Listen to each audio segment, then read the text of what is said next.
Ladies and gentlemen, good afternoon, and welcome to the 45th Annual Governor's Reception for Indiana Black Expo. My name is Abdul Hakim Shabazz. I'll be your MC this afternoon, and it is always a pleasure to be here. Thank you.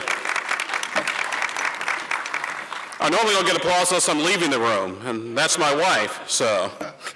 No, it is always good to be here. On behalf of Indiana Governor Mike Pence, Lieutenant Governor Sue Ellsworth, First Lady Karen Pence, Tanya Bell, the CEO of Indiana Black Expo, and Greg Wilson, Chairman of the Indiana Black Expo Board, thank you all very much for being with us for the Governor's reception. And like I said, in celebration of Indiana Black Expo. Since its inception, in 1970, IB has established a positive structure in the statewide community to reflect African Americans in a positive image. In addition, Expo highlights some of our unsung heroes in African American communities while enhancing the need for collaboration and understanding by all Hoosiers.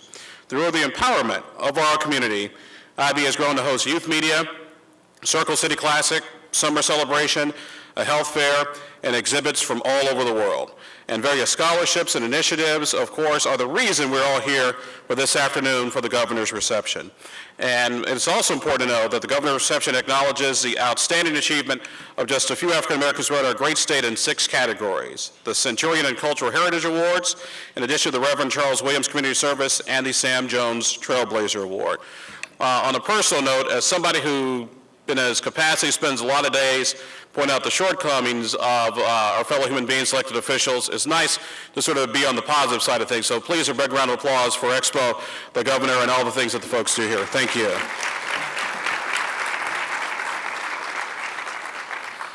And so with that said, allow me to bring forward on stage, or rather, the President and CEO of Indiana Black Expo, Tanya Bell, for some opening comments and welcoming remarks. Ms. Bell. Good afternoon. Well, thank you so much for coming out and helping us celebrate with our governor here today. I know we have a lot of great award recipients. I do want to ask if there's someone in here that can control the lights, if you can just turn the lights up a little bit. But I want to acknowledge the governor and thank the governor and the First Lady for all of their support of Indiana Black Expo. And I just want to briefly highlight just some of the things coming up. A lot of you may have left a great workshop that just ended with Carla Harris with Morgan Stanley. She is a phenomenal woman and really appreciate that. But we have a lot of different events coming up this week. We have our education conference coming up on Thursday, as well as our employment opportunity fair. Both of those events are sold out. We have over 90 employers ready to give out jobs at our employment opportunity fair on Thursday. So if you have any family, friends, anyone you know who is looking for a job, looking for a career, underemployed, please have them come out. It is a free event. We will go into the weekend with our exhibition hall opening, and we will have our corporate luncheon that day. Very excited that the mayor of Indianapolis, Greg Ballard, will provide Reggie Wayne with the key to the city. And we have also declared that weekend, thank you so much, we've declared that weekend Reggie Wayne Weekend. It's an opportunity for our community to come out and just thank Reggie for everything that he has done in our community, and he's been a longtime friend of Indiana Black Expo. Thank you. And so there's some signage out there, and you'll see the big picture of Reggie Wayne. I have had the opportunity to thank him by writing on it. Please write any comments that you have on that. But there's so many things going on for the weekend. We have a hair show, fashion show, amateur boxing. We have exhibitors. Please, we ask you to come and patronize our exhibitors. We have the McDonald's National Gospel Tour that will take place on Sunday. And Sunday is a free admission day, so please tell all your family and friends, come out on Sunday. We have the opportunity, and it's a huge blessing, to share the inside of the convention center with our guests, AME, and so they will have 5,000 people from 40 different countries here in the city, so please come on out for that. And then lastly, I just want to highlight a special exhibit that we will have in our Cultural Arts Pavilion, and that is the Selma to Montgomery exhibit. We were blessed because the photographer who will be here, Mr. Summerstein, who was there 50 years ago and had that opportunity during the march to take photos. And what he's done, it was a traveling exhibit that has been across the country. He has, this will be the last stop for the traveling exhibit as part of summer celebration. We're doing it to commemorate the 50th anniversary of the Voting Rights Act. But he has been gracious enough and generous enough to donate that exhibit to us to auction the prints off so that 100% of those proceeds will go into our scholarship fund in order for us to send more students to college. So please, thank you so much. We, this year, are celebrating 45 years. We could not do what we do without you, as we always say. This organization belongs to the community. We're here from the community, but without your support, our doors won't stay open. So please tell your family, your friends, come on out and really support the event. And all of that I say under the leadership of our board chairman, Greg Wilson, as well as our board of directors. So thank you so much for continuing to support Indiana Black Expo. We hope to see you all this week and this weekend. Thank you.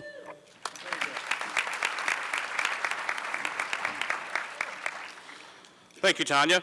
Our next speaker, a guy who needs no introduction, so I'm not going to give him one. Oh, come on, you can laugh at that. Come on. I'm working all day on that one. Appreciate it. No, it is always a pleasure to share the stage with this gentleman. We spent a little bit of time today getting caught up on some things going on here in the state of Indiana, and so it is my pleasure to introduce to you, ladies and gentlemen, the 50th governor of the great state of Indiana, Michael Pence.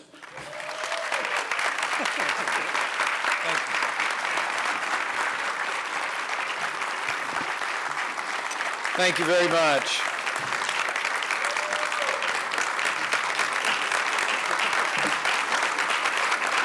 Thank you.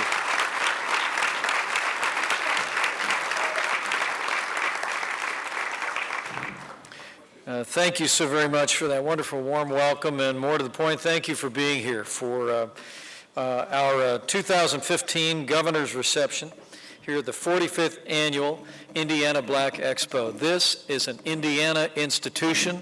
It is a national treasure, and this reception is one of the high points of our year every year. Thank you for making it special again.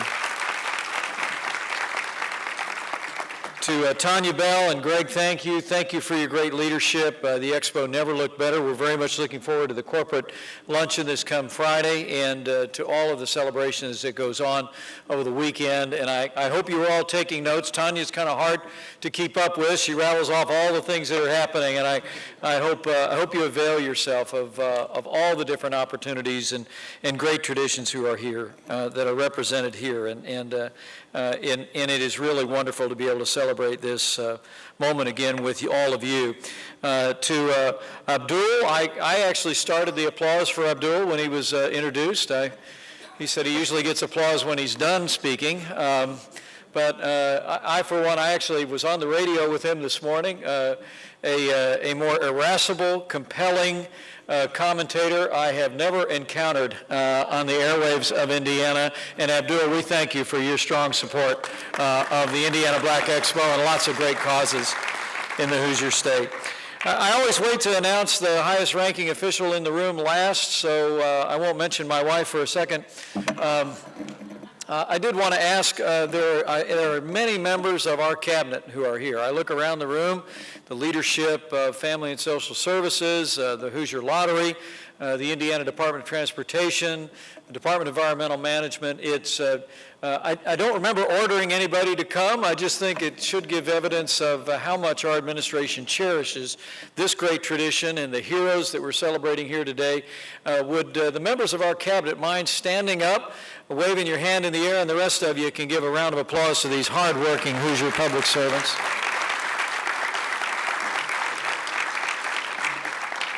And lastly, I teased it out for a second, but you know, we celebrated our 30th wedding anniversary this year.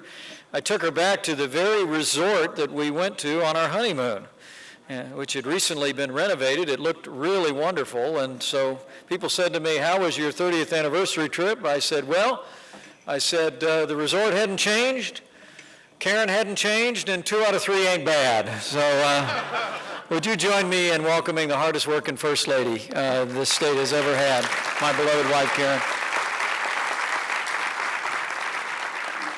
Really is a joy to be with all of you, to be able to celebrate this moment and to know about the important and historic nature of Indiana Black Expo and marking its 45th year, but to think about the 50th anniversary of the Voting Rights Act and the courage and the sacrifice that took place to be able to move our nation forward toward a more perfect union. I'm going to make a point this coming Friday, and I hope you all will as well, to take advantage of an extraordinary display of original photography from Bloody Sunday. Tanya and the team at Indiana Black Expo have assembled an extraordinary historic display, and I believe that the photographer himself will be a part of festivities. Karen and I counted as one of the great joys of our life that on the 45th anniversary of Bloody Sunday, we actually traveled in the Civil Rights Pilgrimage from the Congress of the United States down to Montgomery and down to Selma. It will always be one of the great joys of my life that on the 45th anniversary of Bloody Sunday, with our 3 teenage children with us, we were able to walk arm in arm across the Edmund Pettus Bridge. And just for a few moments to walk with men and women who had been there so many years ago, and to hear the stories, and to sit in that church in Selma and to hear about the courage that it took as they mustered that Sunday morning. And to know that here now, 50 years later, 45 years into Indiana Black Expo, that we are still celebrating courage. We are still celebrating men and women who have stood up, who have made a difference in the life of this community, in the life of this nation. And I'm honored to continue that tradition today. And our honorees are people who I think live up to that question that the Reverend Dr. Martin Luther King Jr. asked. He said, and I quote, "Life's most persistent and urgent question is, what are you doing for others?" Dr. Martin Luther King Jr. said, life's most persistent and urgent question is, what are you doing for others? And today, as we gather here again at the governor's reception in Indiana Black Expo, we're going to honor Hoosiers who've answered that question tenfold. You will hear stories when Abdul returns to the podium about the extraordinary contributions of the men and women that we're honoring today. And while they may come from different backgrounds, serve in different fields, they all have one thing in common. They're servant leaders. And you'll see that common thread of humility and selflessness that emerges throughout each one of their stories. In our midst today are men and women who've inspired communities through their actions, their faith, and their service. They're entrepreneurs, educators, ministers, chaplains, members of our armed forces, community and civic leaders, public servants, lawmakers, and firefighters. They include, I'm particularly excited today, a former Harlem Globetrotter. I'm a huge fan. A former Indiana Black Expo president, and I would say very poignantly to me, as your governor, an individual who served the people of this state in our State House for more than 40 years. And let me just say, I know he'll get a round of applause in a little bit, but Bill Crawford, thank you so much for your unmatched and invaluable contributions to the life of the people of this state. You could get on your feet and thank Bill Crawford for a life of service in the public square.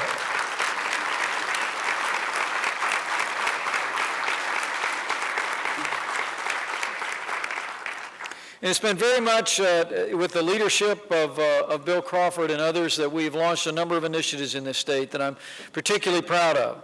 There'd be one at least that I would ask for your help on today. We call it the Healthy Indiana Plan 2.0. Now, the Healthy Indiana Plan was started with bipartisan support from Representative Crawford and others in the General Assembly. It was started as a pilot project to create a new kind of a Medicaid program that would essentially be built on the principles of personal responsibility, encouraging people to take greater ownership of themselves and greater ownership of their health care. It was started about a half a dozen years ago, and by the time I became your governor, about 50,000 Hoosiers had enrolled in the program. But it was limited by the revenues and limited by the permission of the federal government. Well, about the time I became governor, I said, look, if we can build on this program, if we can fundamentally transform Medicaid into a program that respects the dignity of every individual, that empowers people to take greater ownership of their own health care by creating a system of personal savings accounts, health savings accounts, encouraging people to make a monthly contribution, to choose their own doctor, to take advantage of preventive medicine and wellness and be rewarded for that in this healthcare system, I said I'd be willing to do it. Well, it took some doing, I don't mind telling you. We had a long year and a half of negotiations with Washington, D.C., which is probably tantamount to explaining how fresh and how new the Healthy Indiana Plan really is on the federal level. I served in Washington, D.C. for 12 years of my life, and sometimes I tell people if I only had 12 years left to live, I'd want to live it as a member of Congress, because that was the longest 12 years of my life. I mean, the truth of the matter is, it's hard to get things done in Washington, D.C., because Washington, D.C. gets it in their head that there's one way you're going to do this sort of thing, and we're just not ever going to change that. But for about a year and a half, working in good faith with our administration in Washington, D.C., and on several occasions talking directly to the president myself, we managed to convince leaders in Washington, D.C. to give Indiana the freedom and the flexibility to launch the Healthy Indiana Plan. And we started it back in January in the midst of a bustling session of the Indiana General Assembly. And you might have assumed, and certainly some people may have, with Dr. John Wernert over there and his great team at FSSA, that it might be a slow start, that with a lot of other things going on in the state, that it might take a while to get the word out to people. But I want to commend Dr. John Wernert and his Deputy Secretary, Michael Gargano, and the whole team at FSSA, because as I stand before you today, total HIP membership in the state of Indiana is about 290,000, 170,000 Hoosiers who never had health care coverage before, now are coverage under HIP 2.0. John, thank you. Thank you for your leadership. And what's particularly exciting to me is under the Healthy Indiana Plan, I remember all those conversations with, I say this with great affection, with bureaucrats in Washington, D.C. I mean, they're nice people, and so, you know, I had conversations with them, but a lot of them said, look, Governor, we'll let you do this program that requires certain people, these certain, elements of it, requires people to make a payment on a monthly basis into their own health savings account, but they said, they're not going to do it. People that are down on their luck are not going to take advantage of the opportunity to pay for health insurance coverage if, in some cases, they can get it for free. And I had a different view of that. I'm somebody that believes whether you're just getting started in life or whether you're down on your luck, that Hoosiers want to hand up more than they want to hand out. Everywhere I went in Indiana, I talked a bit about this idea. I would say to people, the challenge that we have in health insurance in this country is it's for working people just getting started out in life. It isn't that they don't put a priority on health care coverage. There's no health care coverage they can afford. And so Indiana leveraged this Medicaid reform to create a program that people could buy into. And as I stand before you today, I'm so proud of our state. 72% of all those enrolled members in the Healthy Indiana Plan are making a monthly payment and choosing to take greater responsibility over their future and over their lives. Those are Hoosiers stepping forward, of which we should be proud. And most notably, 90% of Hoosiers enrolling in the Healthy Indiana Plan bill, 90% of those below the poverty level are choosing to pay their way. There was a great article in a national newspaper just the other day that told one story after another of people who were standing up a little bit taller and saying, you know what? There's one gentleman in the article said, I pay my rent the first of the month and then I pay for my health insurance and I know I'm providing for my family. The most important things that we need, a roof over our head and the kind of health care that'll see to it. Now, the Healthy Indiana Plan, as I mentioned, we've got the better part of 300,000 Hoosiers that we've managed to reach, and we've gotten tremendous help from community organizations across the state of Indiana. But there's still work to do. I want to thank the Minority Health Coalition as well. It's a great, great partner with Indiana Black Expo and in communities across our state for the work that they've done. But I also like to say, John will appreciate this, with so many leaders in the room from across the state of Indiana, we could use your help getting the word out. then it's fairly easy to do it. People can just call 1-800-GET-HIP-9, which my college-age kids say, Dad, that's the closest you will ever be to getting hip, right? But 1-800, now you'll remember it, 1-800-GET-HIP-9, and literally operators are standing by. We think, John, I think our estimate is that maybe 500,000 Hoosiers would be eligible for this program. And so we've got a ways to go getting the word out. But again, I'm so proud of this program because it's really built on the principles of human aspiration, the belief in every individual's capacity to improve themselves and improve their lives. And it's just one example of the way that we do things differently here in the state of Indiana. We do things in a way that respects the dignity of every individual and looks to empower people to improve themselves, improve their lot in life. And that really is in so many ways what the honorees today are being celebrated for. In each of the categories that Abdul will recognize, we're going to bring people to the stage and we're going to give them a small token of our appreciation for achievement in health and fitness, in entrepreneurship, and civic leadership. The famous Sam Jones Trailblazer Award, and of course the Reverend Charles Williams Award will be presented today. But in each of these cases, I would submit to you that these are men and women who in their own personal lives have modeled that self-reliance and self-determination for which our state is so widely known and celebrated. But they've also modeled what I started on, and that is the principle of servant leadership. They have answered that question with a lifetime, in some cases, of service for others. They have answered the question that they never have to be asked, that Dr. King asked, which is what have you done for others?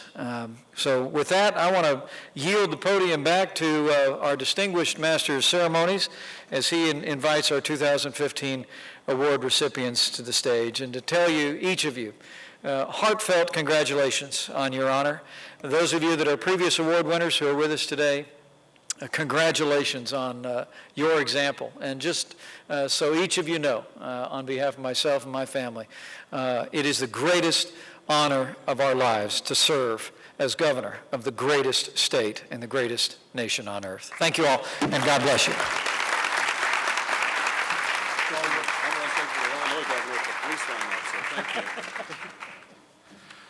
Always enjoy telling Governor Pence, I used to cover the Illinois legislature for about 10 years in my younger days as a reporter. If you ever find yourself on stage with an Illinois politician, it was called a police lineup. So, I'm not kidding. The last two governors went to jail, so. That's why I went to law school. I figured either make money prosecuting them or defending them. One way or the other, you do well. If we have any elected officials in the room, appointed officials, we want to recognize you, so please feel free to stand so we can say thank you. All right, they did a good job. This is brief. Brevity is good. Now we can get on with the real honorees today. Those honorees are the members of our 2015 award ceremony. Just so you know, to help out our recipients, because we have our lovely interpreter on this side of the stage, when you receive your award, you can sort of come up here. This way you can get your picture with the governor, Mrs. Pence, Tanya, and also Greg. Our first award is Achievement in Health and Fitness, and the winner is Mr. Cleveland Harp, former Harlem Globetrotter, 1954. Round of applause, please.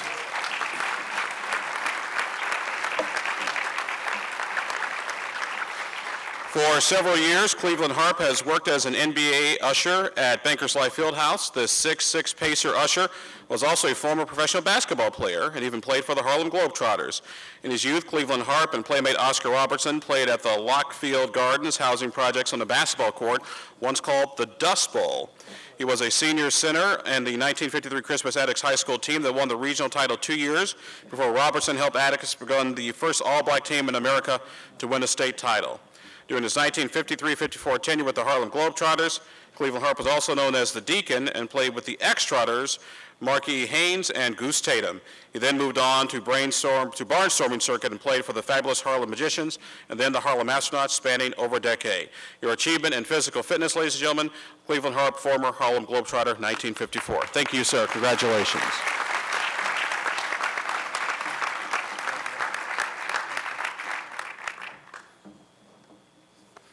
Thank you. Our next award is in the Achievement of Business and Entrepreneurship, and that award goes to Gil Michael of the Caleb Group. Gil, come on up. Gil is the CEO and president of the Caleb Group, a small business solutions firm located in South Bend, Indiana.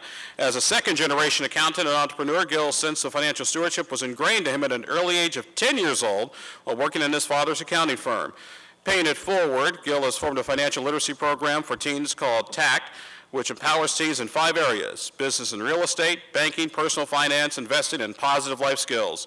Gil volunteers his time by offering financial workshops to churches, and he pastors an inner-city church, unpaid, and he considers his missionary work in Ghana, West Africa, the highlight of his life.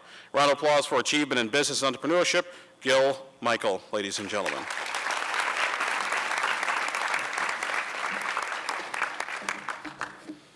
I like you guys. I didn't even tell you what to do. Just get your award, get your picture, smile, and just walk on that way.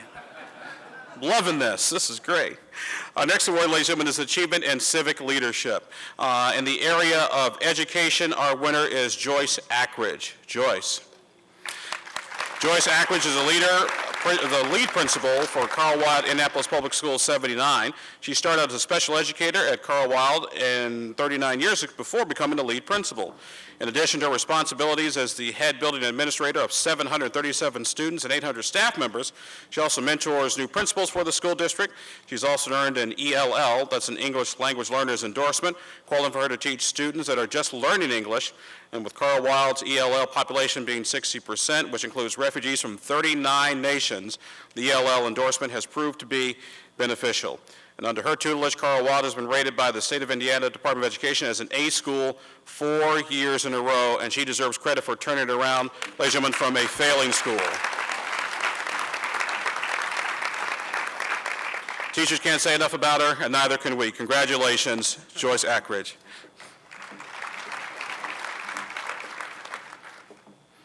Our next achievement in civic leadership is in the area of religion. And our winner is Alfonso Bailey of Down But Not Out Ministry. Alfonso.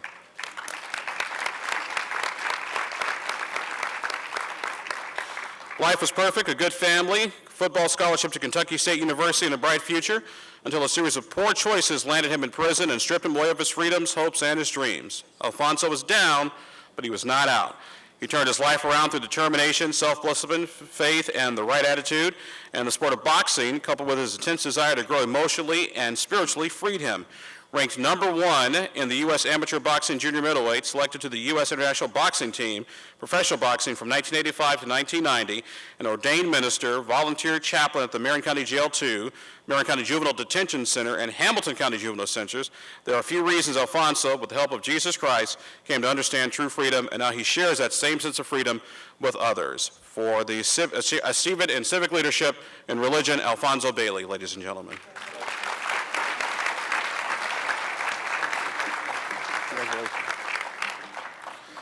Our next award in civic leadership is in the area of military, and our winner is, or the recipient is Obadiah Smith Jr., Wing Chaplain of the United States Air Force.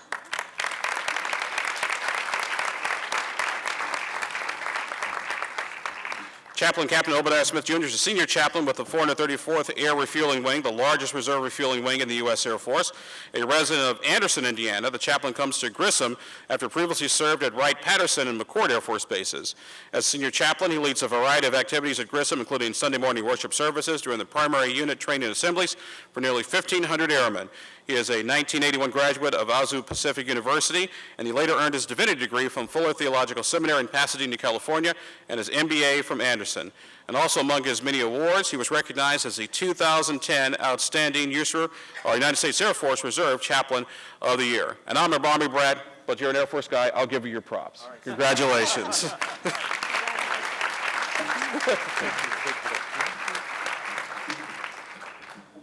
Now this guy, he and I have known each other when both of us had a lot more hair.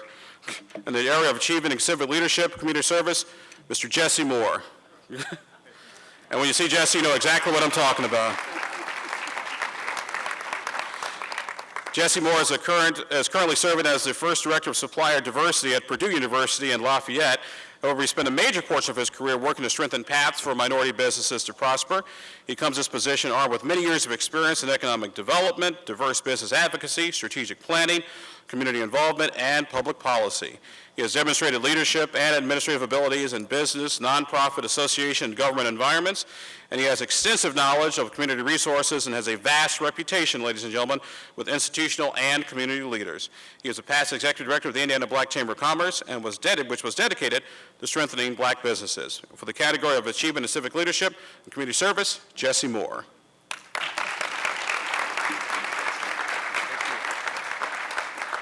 Told you, we both had a lot more here. Now see, he went and did it again, messing it up. Now I got to take the comb out. Excuse me. All right, who's next? Hey, you never know when Channel 6 is going to call, folks. I'm telling you. Next category, the area of civic leadership for community services, Frankie Calloway. Frankie, please come on up and be recognized. Frankie is a retired educator with over 30 years of experience in the Evansville School Corporation. She primarily served minority and at-risk students and coached the Kazi Academic Olympics for 15 years. Frankie was awarded the Lifetime Commitment to Education Award by the Evansville chapter of the NAACP, and working with her sorority, Alpha Kappa Alpha, she has chaired the annual Breakfast with Santa, which provides disadvantaged inner-city kids with hot breakfasts and toys.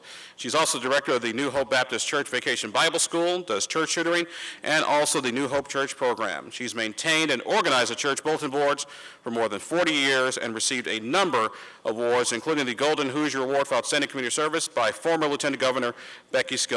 Ladies and gentlemen, Ms. Frankie Calloway for achievement in civic leadership.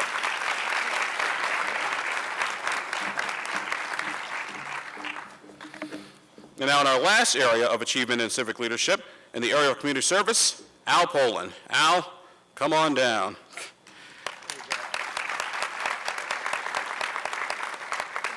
Al kind of reminds me of my dad back home in Chicago. He's been fighting crime in the Mapleton Fall Creek Neighborhood Association for 40 years as a block captain. He's part of a night patrol with Maddy County Crime Watch Safe House and the IPD Ride-Along program. He helped organize several block clubs around the association. He was a weed and seed coordinator when it began under former Mayor Stephen Goldsmith. And he continues the program without city funding to address crime issues to 4 neighborhoods. He served his country in the U.S. Army and the end of the Korean War during the Bay of Pigs invasion in Cuba. And he's also one of 3 African Americans to work in a salary position at the Allison Division of General Motors Improved Labor Relations, and recently appointed to numerous boards and commissions, but most recently, he just finished his 6-year term at the Indiana State Fair Board and now serves as a board member for Veterans Hospital as a patient advocate. In the area of civic leadership, community service, achievement, Mr. Al Poland, ladies and gentlemen.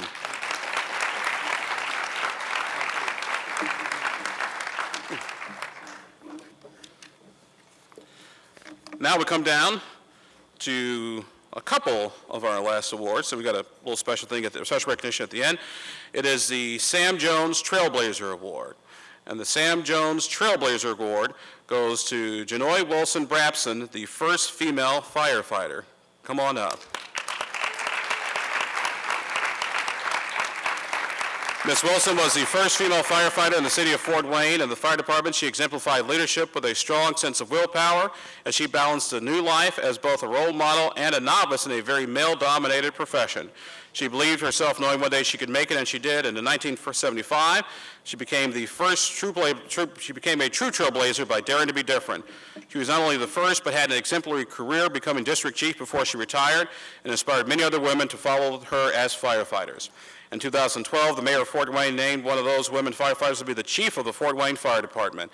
She dared to be first, and she is the audacious woman's life of moving forward, and shows how passion and determination can lead to an incredible and successful life. Ladies and gentlemen, Janoy Wilson Brapson, the Sam Jones Trailblazer Award. Yeah.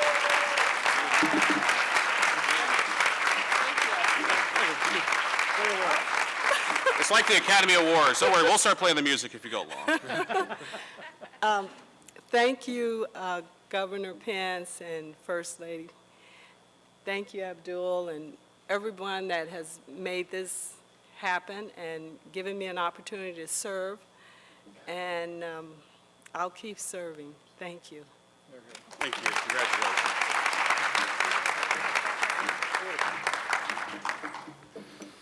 My bad cigar habit, I'm going to be calling you sooner than you think.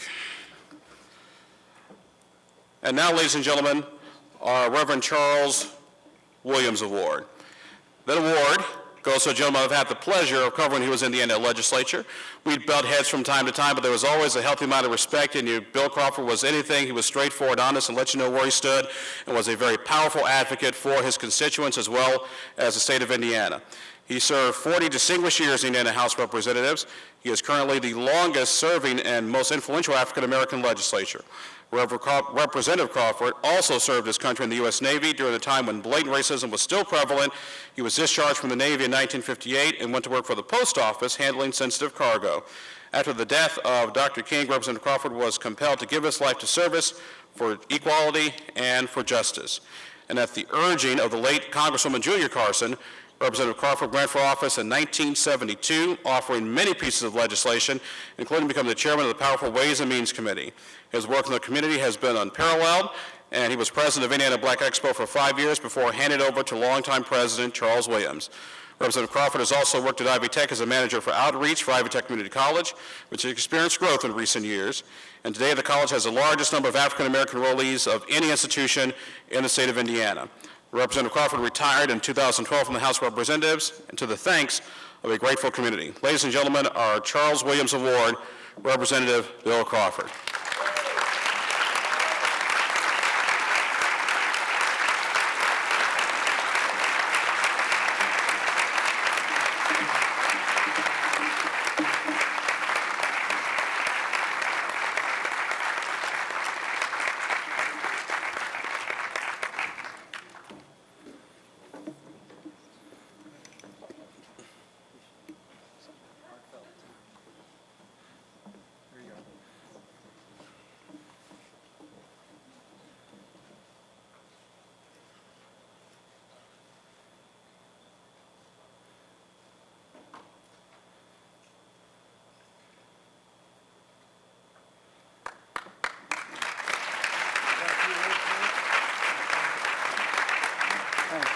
This is a picture that's going to scare everybody in Marion County.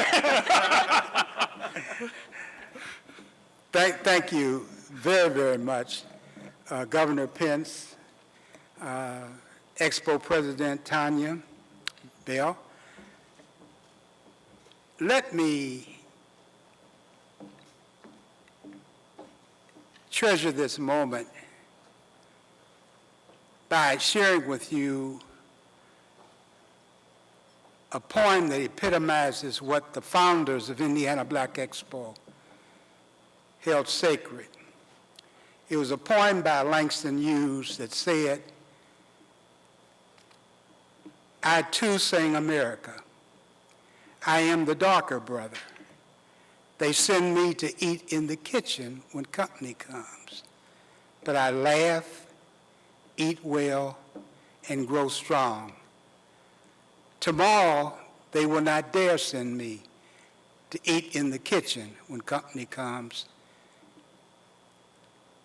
Besides, they will see how beautiful I am and be ashamed." And if you paraphrase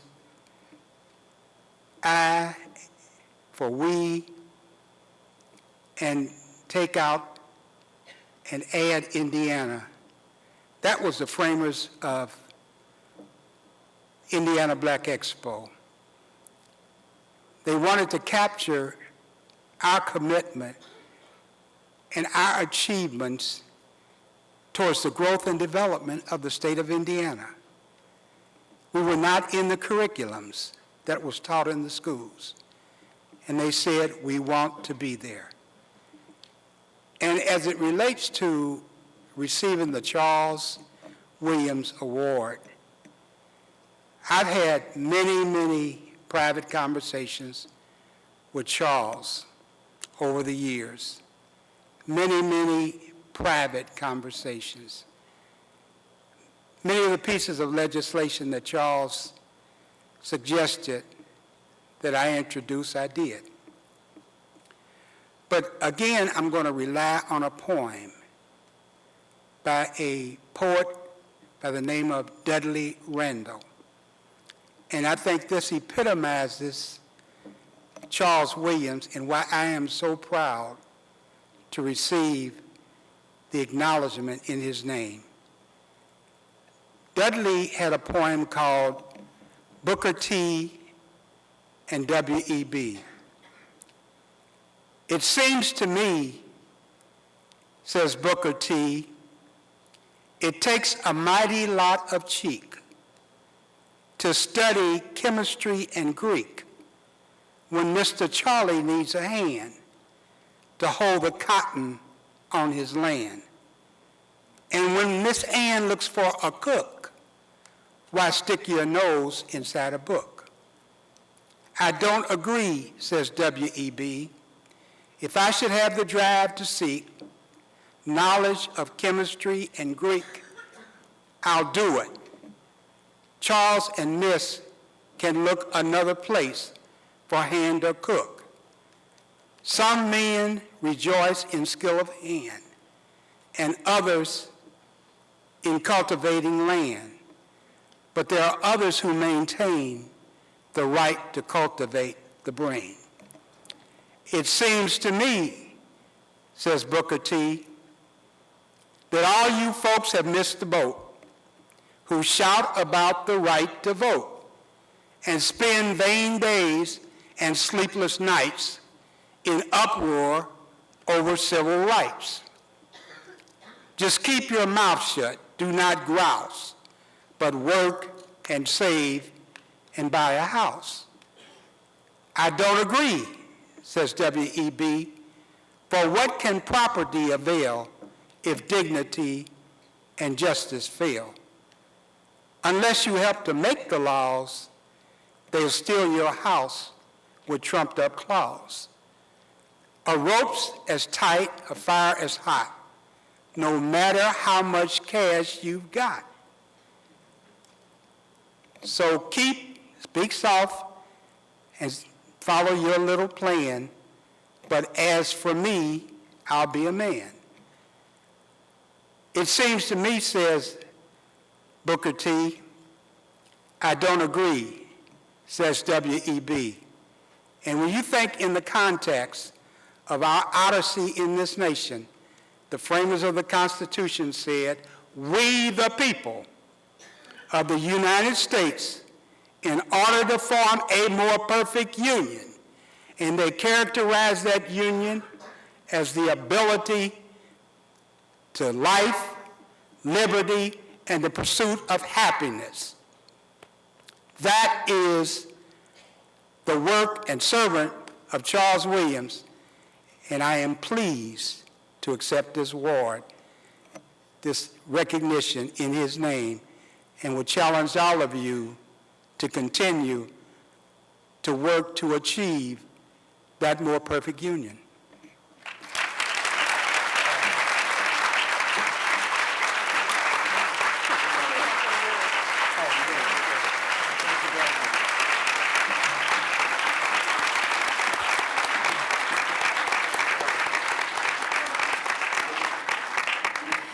And now, ladies and gentlemen, before we conclude our program, we have one moment of special recognition, and I'm going to turn this over back to the Chief Executive Officer of the State of Indiana, but since Karen will be doing it, I'll give it to Mike instead.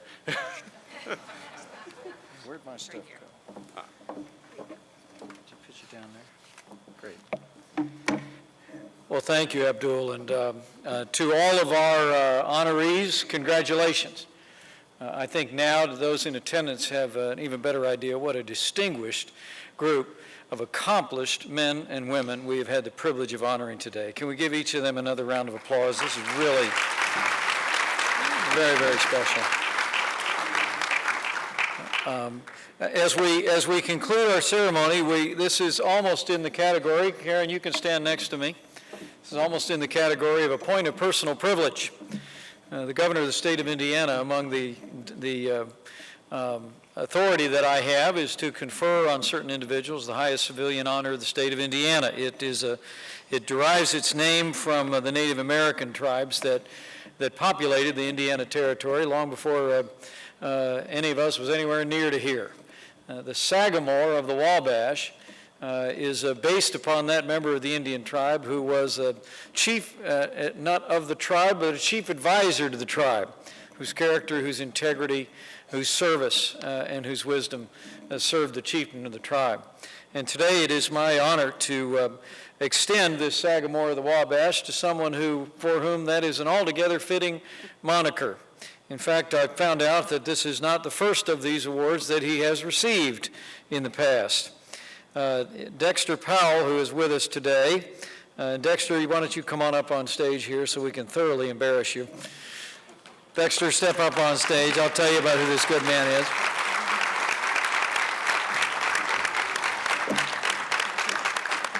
Dexter Powell is a man well known in this community and across central Indiana as the best host and the best tour guide the governor's residence has ever had. Dexter serves not only as the head butler, but the chief tour guide at the Indiana governor's residence, or as we just like to call it, the Indiana residence. We just rent there, but it belongs to the people of this state. Remarkably, he has worked for the state of Indiana for 43 years.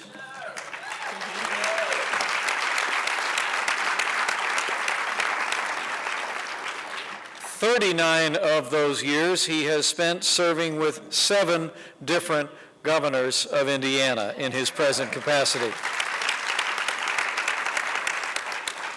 He has received the honor that I will extend to him today with my name on it. So it'll be a bigger deal, right? One of the things he's famous for is always singling out the best governor we've ever had, which always is the current governor, is my wager. But it's no wonder. Dexter really leaves an indelible mark of Hoosier hospitality on everyone who meets him since his tenure at the governor's residence, which started, I'm told, as a temporary fill-in position, that Hoosiers across the state end up, when they go online and register for a tour of the governor's residence, they specifically ask, is it going to be a day that Dexter is there? He also helps our family each and every day with events and tours and everything in between, and is an extraordinary example of stewardship and service in public life. And so with a heart of gratitude to a man who has served this first family and 7 other first families with integrity and with a servant's heart, would you join me in congratulating Dexter Powell, the latest recipient of the Sagamore of the Wabash.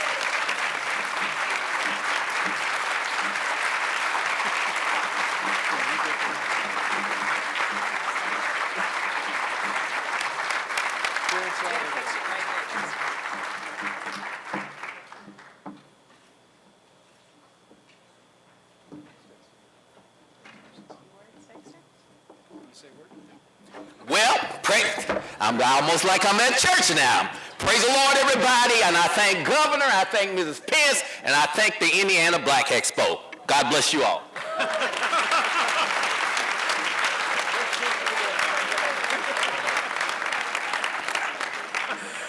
And with that, ladies and gentlemen, I can't think of a better note to end on. I want to thank our sponsors who made this reception possible: the Indiana Department of Family and Social Services, the Indiana Civil Rights Commission, the Department of Administration, Division of Supplier Diversity, as well as the Indiana Department of Corrections. Please enjoy the rest of the Indiana Black Expo. We'll have a few hors d'oeuvres, a couple things to refresh you just a bit. Thank you all very much for coming out. Governor Mike Pence, First Lady Karen Pence, Tanya Bell, Greg Wilson, thank you all, and continue to enjoy Expo. Thank you all very much for being here today.